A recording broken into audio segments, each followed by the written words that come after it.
Mapagpalang araw, kaibigan. Minsan pa, ito po ang inyong kaibigan kay Jesus, Brother Manny Bautista. Nasa programa po tayo,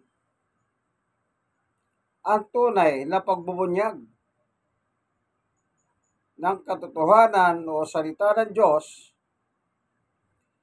ayon sa Biblia.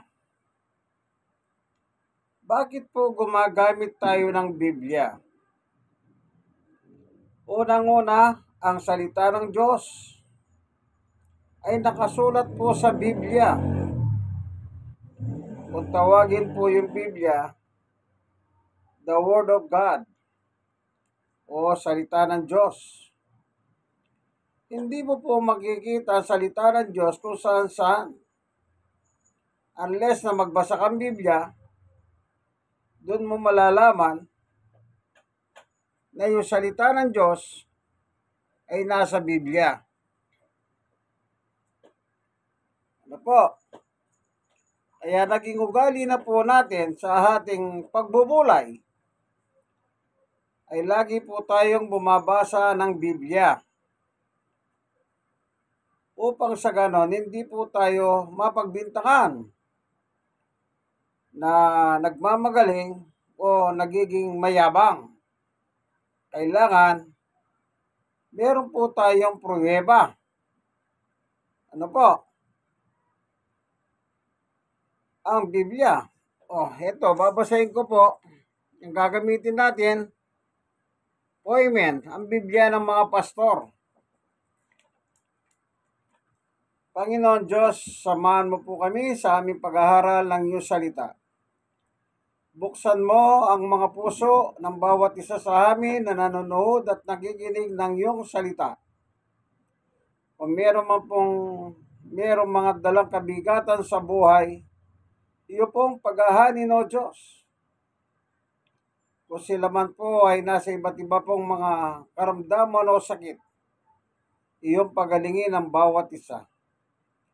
Tunay nga po, Panginoon Diyos, sa iyo ay walang imposible. Ito po ang aming kahilingan sa ngalan ni Jesus. Amen. Ang ating tatalakayin, kanino tayo sasampalataya? Ano po? Kanino tayo sasampalataya? Basahin natin ang epistola ni Apostol Pablo. Dito po sa libro ng Gawa. Ito po nakasulat, ano? Sa Gawa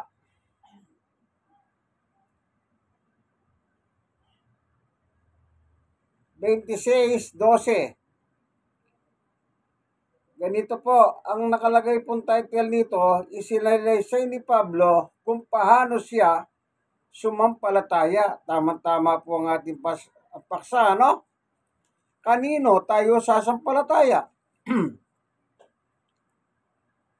Dito po sa Gawa 26:12. Yan ang layunin ng pagpunta ko sa Damasco. Taglay ang kapangyarihan at pahintulot ng mga punong pari. 13.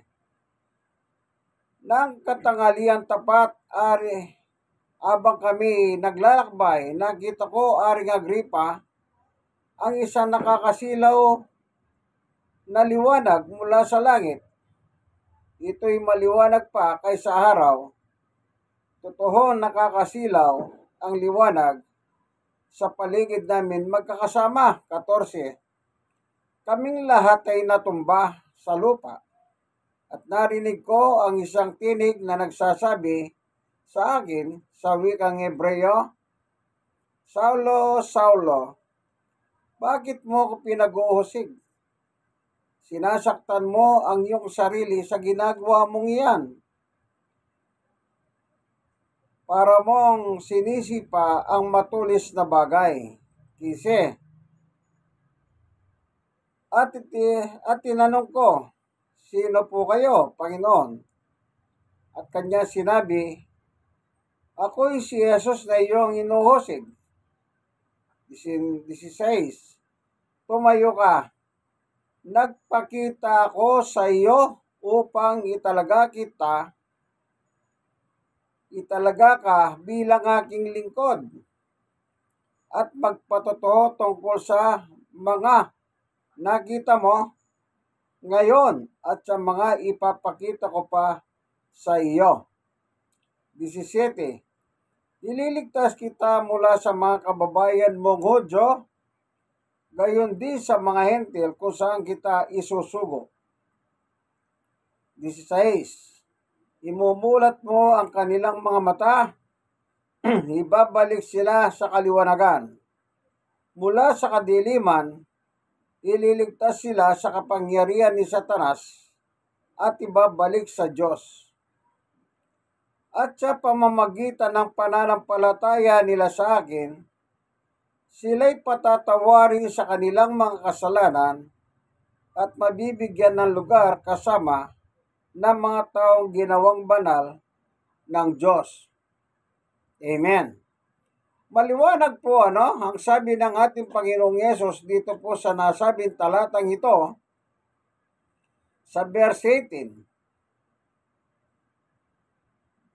Wala po tayong ibang sasampalatayanan kundi ang ating Panginoong Jesucristo.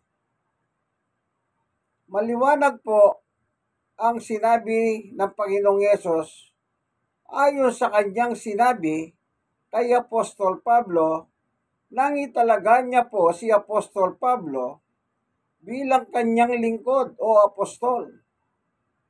Ano pong sabi niya? Sa 17, ililigtas ko ta sa mga kababayan mong Hudyo, gayon din sa mga hentil, kung saan kita isusugo. Maliwanag po, Meron pong proteksyon si Pablo. Poproteksyonan siya ng Panginoong Yesus sa kanyang misyon. Ano ang misyon ni Apostol Pablo?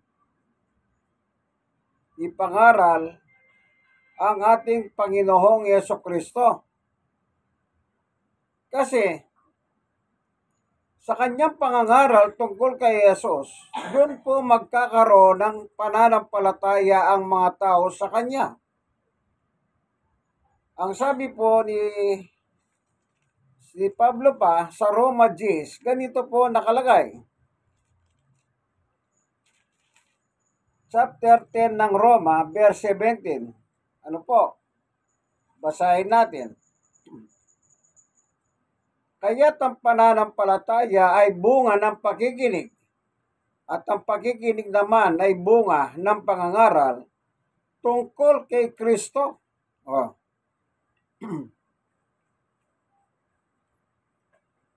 Sino po ang ipangangaral tungkol kay Kristo? Ano po? Sabi ni Pablo, nagsisimula yan sa pakikinig. Kaya po sinabi magsisimula sa pakikinig kasi kung wala po tayong mapapakinggan tungkol kay Jesus, ano po ang ating sasampalatayanan tungkol sa Kanya? Bagamat ang pangalan ni Jesus ay sari-sari na pong lumabas. Pero ganun na lang yon. Iba rin po yung talagang nakikinig ka. At yung napapakinggan mo, yun nakalagay sa Biblia. Kung walang Biblia ang nagsasabi na ganito ganyan tungkol kay Jesus, mahirap din po yun eh. Kailangan nasa Biblia. Gumagamit tayo, nagbabasa tayo ng Biblia. Para hindi po tayo mapaglalangan ng daya. Ano po? Kasi po, pag wala kang binabasa, malamang-lamang madadaya ka. Lalo na kung matamis man na magsalita, maririkit, ika nga, ang kanyang mga dila.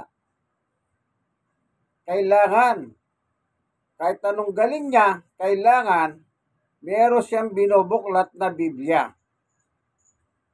proven na yung nakasulat po, yun lang po ang kanyang dinideliver.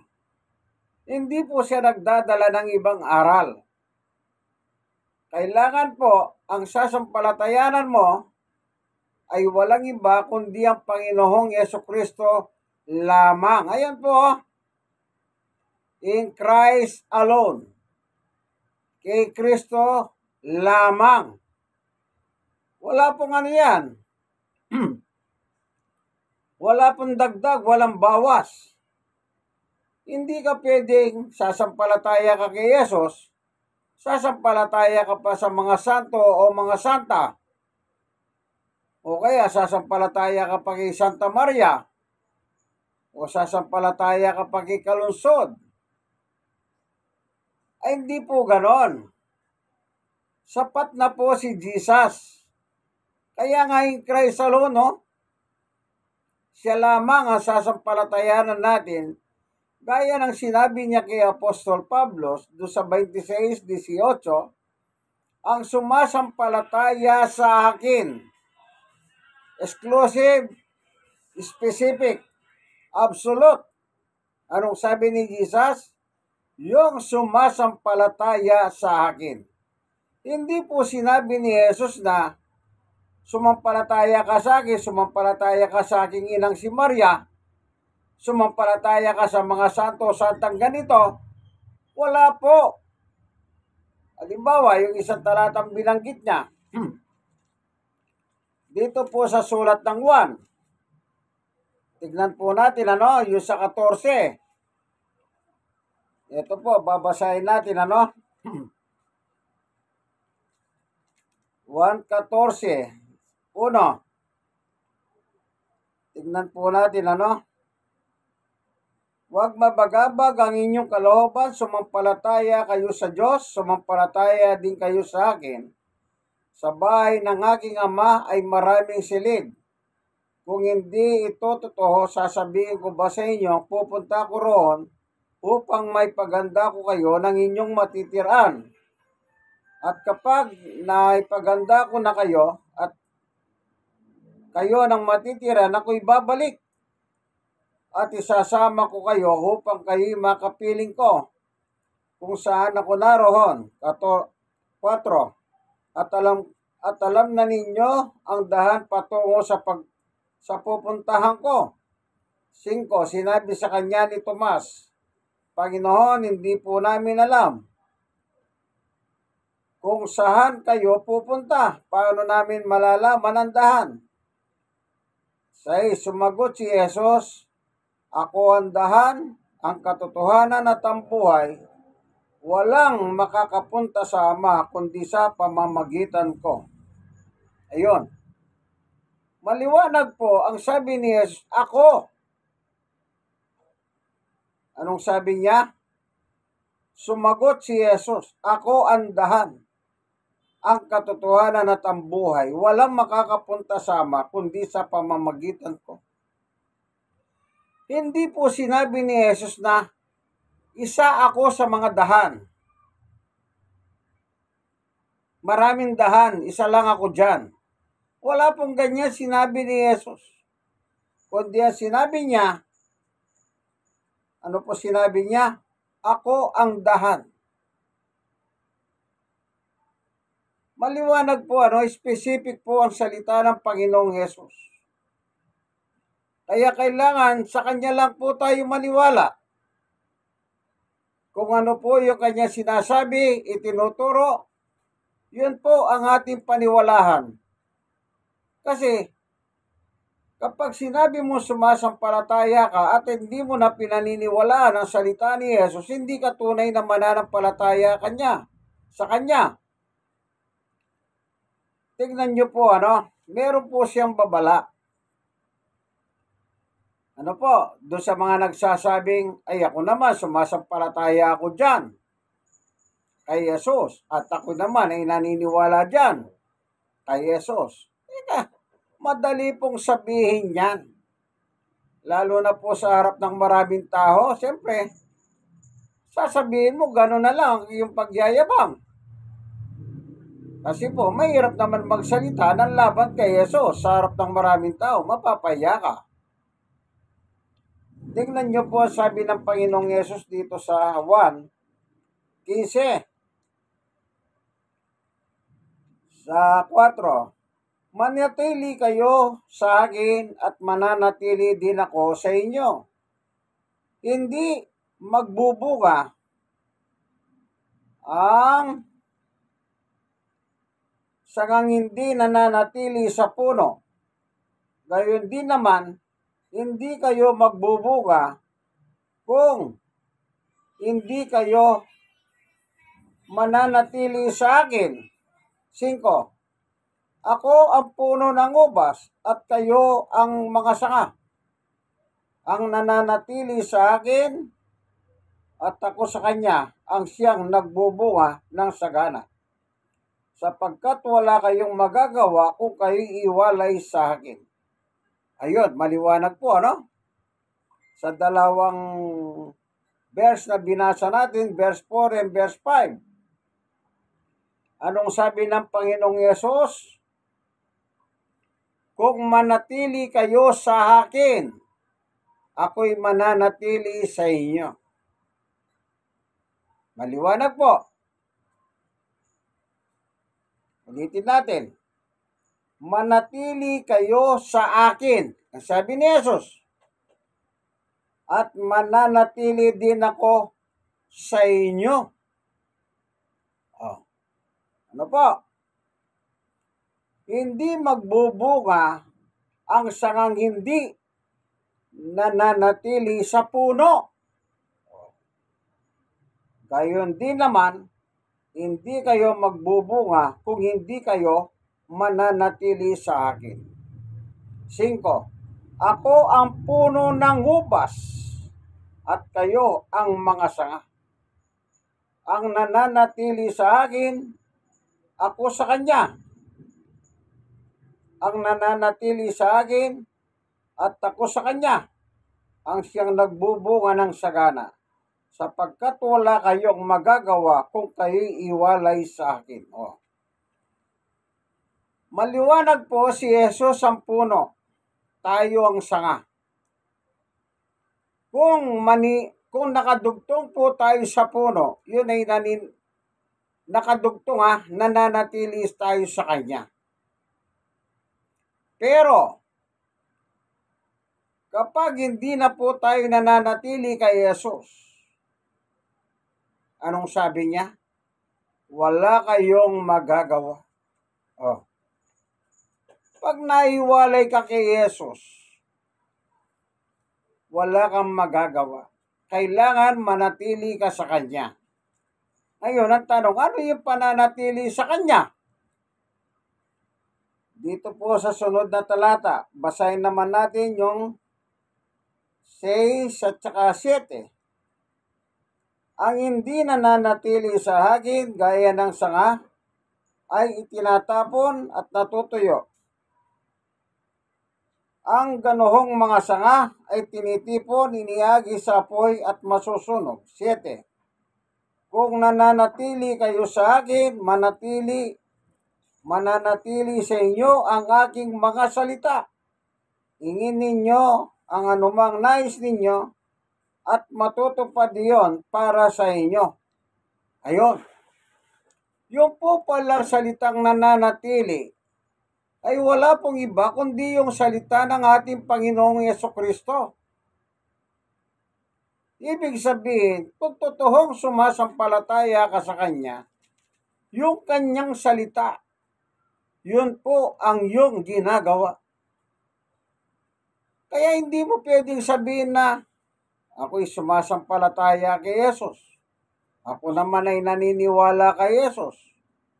Pero yung turo ng Panginoong Yesus, pag hindi mo ginagawa, anong sabi niya? Para kang sangang nakahiwalay sa puno. Ano yung sanga? Masusunog. Itatapon sa apoy. Masusunog, sabi niya. Oh. Kaya isa pong ito, babala. sa atin. Sasabihin mo na nanatili ka kay Jesus, pero hindi mo naman ginagawa yung salita ni Jesus. Ang totoo niyan, kahit anong gawin mong pagsasabi, ako naman sumasampalataya kay Jesus. Ako naman naniniwala kay Jesus. Yang si Jesus, mahal na mahal ko yan. Pinatatuko pa ka. Anong sabi niya? Gaya ka ng sanga. Susunogin sa apoy.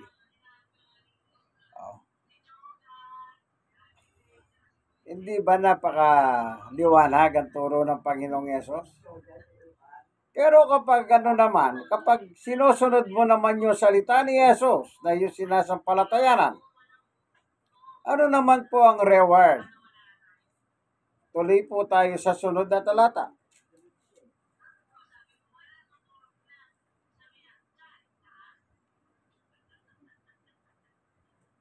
Ito po sa 8.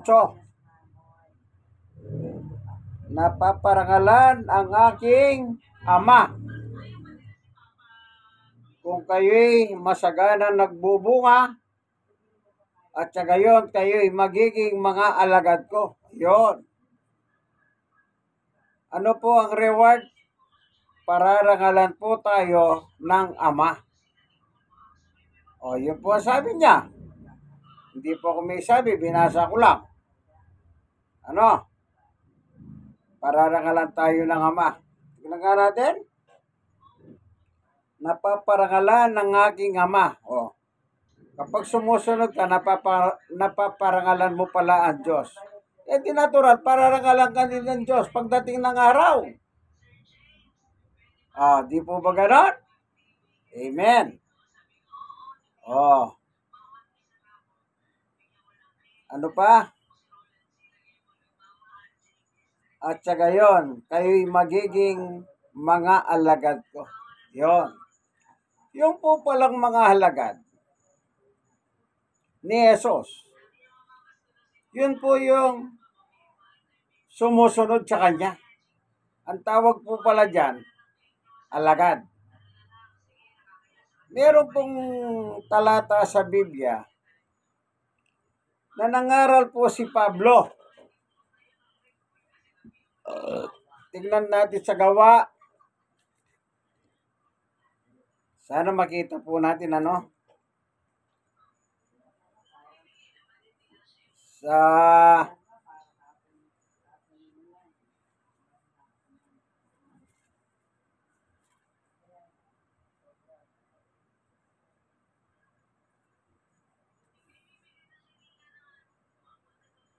hanapin lang po natin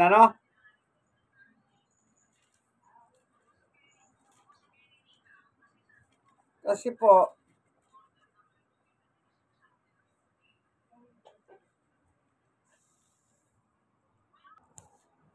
purihin ng Panginoon. Dito po sa 14:21 ng Gawa, ang magandang balita ay pinangaral ni na Pablo at Bernabe sa Derbe at marami silang nahikayat na maging alagad. Pagkatapos nagbalik sila sa Listra, Iconio at Antioquia ng Pisidia. Ayun. 22. Pinalakas nila ang loob ng mga halagad at tinayuhan manatiling tapat sa pananampalataya. Daranas muna tayo ng maraming kapigatihan upang makapasok sa kaharian ng Diyos. Sabi nila sa mga alagad. Yun. Yung po palang alagad, sila po yung papasok sa langit. Kaya sabi ng Panginoong Yesus, kapag susunod ka sa Kanya, mapaparangalan mo ang Ama. Ang sabi niya, doon sa binasa natin, Gawa 26 ay 1. 15:9. Kung yung salita ni Jesus mananatili sa iyo, yun na sinusunod mo, napaparangalan mo ang Ama. At kayo ay mga alagad ko. Yung alagad po pala ay papasok sa langit. Hindi po ba napakaganda? Natural sa langit, pararangalan ka ng Ama. Ano po? Dito po sa 1:26-12, tignan po natin. 1:26. Ano po, babasahin ko, Ang sabi ng Panginoong Yesus, ang naghahangad na maglingkod sa akin, dapat sumunod sa akin. At saan man ako naroon, ay naroon din siya. Pararangalan ng Ama ang sinumang naglilingkod sa akin. Yung naglilingkod kay Jesus, yun po yung sumusunod sa kanyang salita. Anong sabi ni Pablo? Yung alagad, papasok sa langit. Dahil sinusunod mo yung gusto ni Jesus, napaparangalan mo ang aking Ama, sabi niya. At pagdating po naman dito sa 1:12-26, ang sabi ni Jesus, pararangalan ka ng aking Ama. Ano po? Napakaliwanag, po? Kaya kung meron man po tayong sasampalatayanan sa ating buhay dito sa lupa, wala pong iba kundi ang ating Panginoong Jesucristo lamang. Tandaan niyo po yan. So, maliwanag po, Sino po yung pararangalan? Sabi ng Panginoong Yesus, yung mga alagad. Sino naman po yung mga alagad? Yung sumasampalataya sa Kanya. Ano po? Napakaliwanag po ang mga natalakay natin sa gabing ito, sa pagkakataong ito. Ano po? Wala po tayong ibang sasampalatayanan kundi ang Panginoong Yesus. At ang lahat ng yan ay nagsisimula sa pakikinig. Mahirap naman po yung nagkukwento ka kay Kristo, pero wala ka naman napakinggan. Kaya kung minsan, kahit na meron ka ng mapakinggan, wala pa rin bisa eh. Wala pa rin bisa. Bakit ko nasabing walang bisa? Sabi ni Jesus, maliwanag, kailangan manatili ka sa aking salita. Tignan pa natin. Dito naman sa 1, unang 1. Ganito po nakalagay.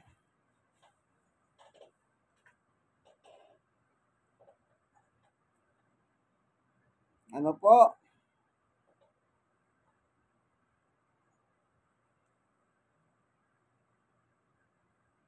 Sa ikalawang 1:9. Ang hindi nananatili sa turo ni Kristo, kundi nagdaragdag dito ay wala sa Kanya ang Diyos. Sino man nananatili sa turo ni Kristo, ay nasa Kanya ang Ama at ang Anak.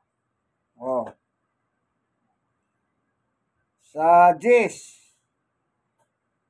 Sino man dumating sa inyo na iba ang turo, ang dala, ay huwag ninyong tanggapin sa inyong bahay at huwag ninyong batihin. 11.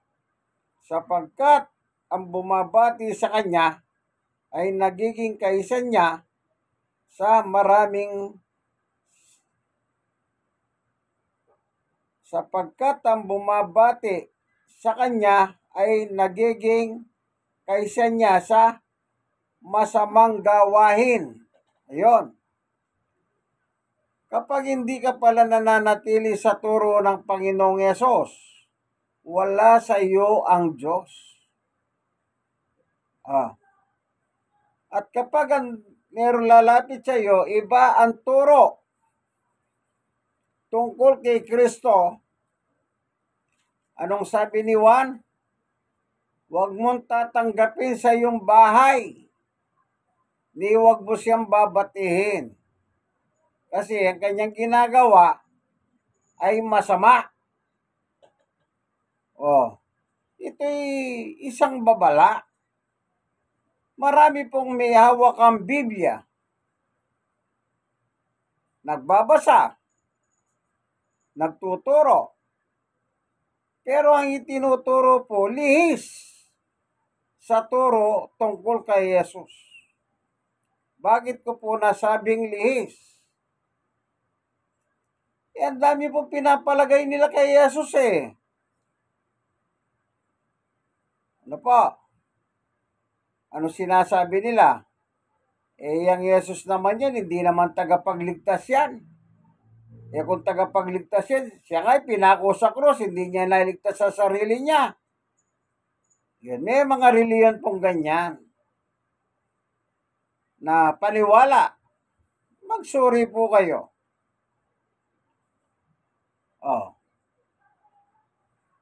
Hindi tagapagligtas yan. Naalala nyo ba yung isang nakapako sa cross, nakakatabi ni Jesus?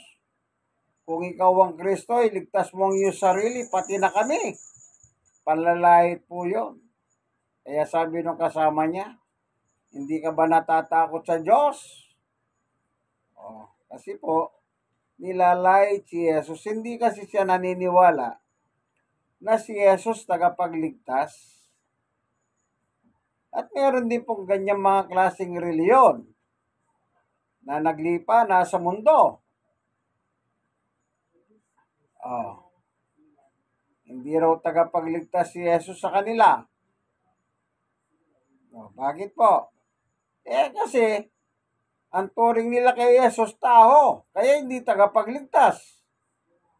Meron naman pong naniniwala si Jesus tagapagligtas, pero tao naman sa kanila. Sabi ko nga po sa kanila maililigtas ka ba ng kapwa-tao mo? Ano ba pinagkaiba ni Jesus sa kanila? Tao-tao, kagaya nila. Maililigtas ka ba ng tao? Kako.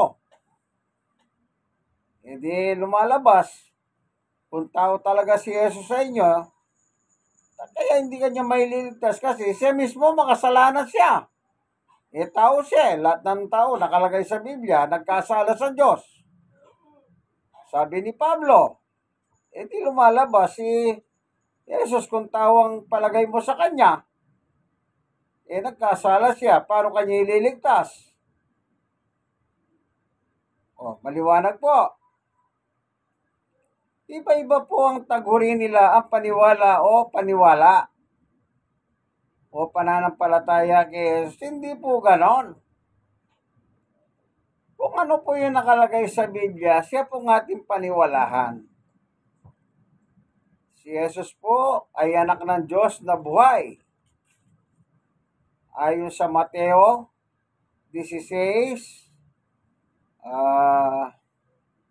sige na po, tignan nga natin. Ano po nakalagay? Praise the Lord.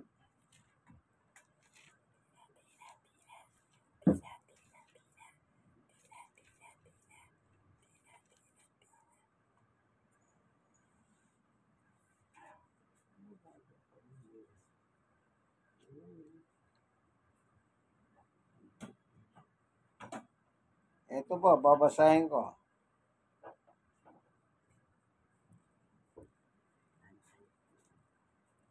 Ito po, Mateo 16:17.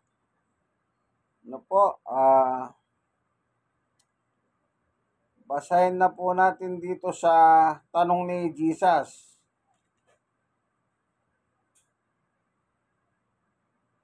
Ito po sa 15. Tinanong uli sila ni Jesus, ngunit para sa inyo, sino ako? Mateo 16:15. Ito po yung tanong ni Jesus. Ito naman yung sagot ni Pedro sa 16. Sumagot si Simon Pedro, kayo po ang Kristo, ang anak ng Diyos na buhay. Ito naman po sa 17, ang paliwanag ni Jesus sa sagot ni Pedro.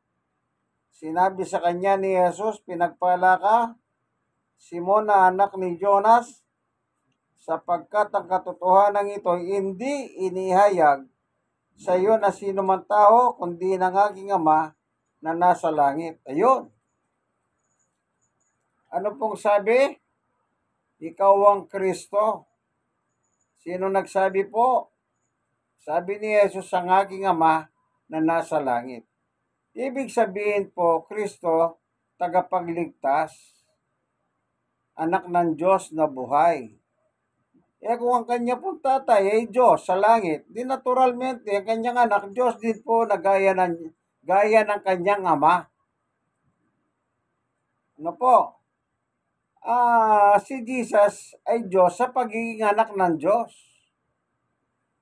Maliwanag po. Paano mo kayo sasabihin siya ay tao?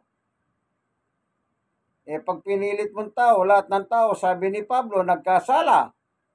Di lumalabas may kasalanan si Jesus. Ang sasagot naman po nila, hindi pangkaraniwan tao yan. Kahit ano pang ikapit mo kay Jesus na di pangkaraniwan, tao pa rin sa inyong paniwala. Sinabi ba ni Jesus, di ako pangkaraniwan tao? Wala naman po nakasulat na ganyan. Lalabas po, pag ipipilit mo siya ay tao, hindi Diyos, isa rin si Jesus sa mga makasalanan. Paano kanya ililigtas kung siya mismo makasalanan? Kaya nga po walang kasalanan si Jesus Siya po ang tagapagligtas. Ano po? Kaya nga sabi ko nga po, marami pong mga nagbabasa ng Biblia, may dalang Biblia. Kanya lang, yung iba manluloko. Bakit manluloko na sabi ko? Sukat ba naman sabihin sa iyo hindi ka pwede magbasa ng Biblia. Kami lang ang may karapatan magbasa ng Biblia. Naloko na. Samantalang ang nakalagay sa Biblia, basahin po natin ang Biblia. Pahayag 1:3. Mapalad ang bumabasa. Pagkatapos, pagbawala kang magbasa ng Biblia, siya lang daw po may karapatan. So, mangyayari, tagapakinig ka lang. Di binawasan na nila. Bawal po magbawas tinanggal na nila yung magbasa. Ang tinira nila, maghinig at tumupad. Hindi po pwedeng gano'n. Ang una doon, mapalad ang bumabasa. Basahin ko na nga po. Baka sabihin nyo ba't hindi mo kaya basahin? Basahin po natin. Pahayag 1:3. Pinagpala, bumabasa sa aklat na ito. Kita nyo po? Pinagpala. Sino po bumabasa sa aklat na ito? Darating po yung isang nagmamarunong na ministro, sasabihin niya, wala kang karapatan magbasa, kami lang ang may karapatan. Di binawasan na niya po ang kasulatan. Hindi ba napakaliwanag? Bawal dagdagan, bawal bawasan. Ang kasulatan, binawasan niya. Sino po ang pinaniniwalaan ng tao na yon? Di yung founder nila. Kasi po, yung founder nila, yan tinuturo nila. Hindi siya sumasampalataya kay Jesus. Sumasampalataya siya doon sa founder nila. Na yung founder nila, tao. Na tinatawag pang anghel. Kita nyo po? Tao at anghel, mas mataas po ang tao. Ay mataas po ng kaunti ang anghel kesa sa tao. Di kung yung founder nila, tao, ay anghel. Anghel po pala. Sinasabi niya, siya po ay anghel. At si Jesus naman ay tao. Aba, lalabas mataas pa si yung founder nila kay Jesus. O doon po siya sumasampalataya. Ano sinasampalatayanin niya doon?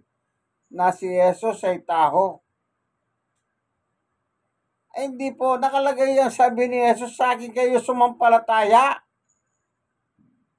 Sabi po doon sa Gawa 26:18. Sa pananampalataya nila sa akin, basahin na nga po natin. Para lalo po makita natin yung liwanag, ano? Alam nyo, yung mga ganyan tao po, nasa kadiliman sila. Kahit hindi nila tanggapin yan, nasa kadiliman sila. Sila yung tinutukoy ni Jesus dito. O Pablo, pangaralan mo yung nasa kadiliman. Dalhin mo sila sa liwanag. Sila po ang dapat pangaralan eh. Kaso po, hindi sila naniniwala sa sulat ni Pablo. Wala tayong magagawa. Yun po ang napaniwala nung founder nila. Basahin ko po, ano? Gawa 26:17-18. Ililigtas kita mula sa mga kababayan mong mga Hudyo, gayon din sa mga Hentil, kung saan kita isusugo. 18. Imumulat mo ang kanilang mga mata, ibabalik sila sa kaliwanagan mula sa kadiliman, ililigtas sila sa kapangyarihan ni Satanas at ibabalik sa Diyos. At sa pamamagitan ng pananampalataya nila sa akin, sila'y patatawarin sa kanilang mga kasalanan at mabibigyan ng lugar kasama ng mga taong ginawang banal ng Diyos. O, hindi po ba napakaliwanag? Sila'y nasa kadiliman, sabi ni Jesus, dalhin mo sila sa liwanag. Mula kay Satanas, dalhin mo sila sa Diyos. Kay Satanas pala sila. Itong mga nagsasabing si Jesus, taho at hindi Diyos. Wala po tayong magagawa. Kasi pinaniwalaan nila yung founder nila. Ano po yung founder nila? Taho. Ano pang tawag nila doon? Yung founder nila, tao. Na ang kanyang title, isa sa kanyang mga title, anghel na umakyat sa sikatan ng araw. Ayun po sa Revelation 7, 1, 2, 3, 4. Yung isa sa umakyat na anghel sa sikatan ng araw, siya raw po yun. O si Jesus tao. Di mas mataas yung anghel sa tao. Hindi lalabas yung founder nila, mataas po kay Jesus. Ano? Kaya, yun po. Hanggang dito na lamang, kaibigan, ano? Sana makatulong po sa inyo, ano? Habang pinanonood nyo po itong video ito. Nasa mabuti po kayong kalagayan. Kung nasa kabigatan naman kayo ng buhay, nawa paghahanin ng Panginoon Diyos ang inyong dalahin sa buhay, at kung may mga sakit kayo, pagalingin naman kayo ng Panginoon. Ano po, pray tayo. Salamat Panginoon Diyos sa katotohanan na nireveal mo po sa amin, na kung meron man po kami paniniwalahan, sasampalatayanan ay wala pong iba kung hindi ang iyong bugtong na anak na si Jesus. Maraming salamat po Panginoon Diyos sa ngalan ni Jesus.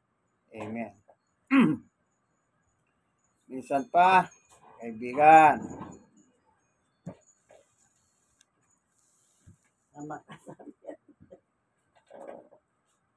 Ito po ang inyong kaibigan kay Jesus, Brother Manny Bautista. Nasa programa po tayo, ang tunay na pagbubunyag ng katotohanan o salita ng Diyos ayon sa Biblia.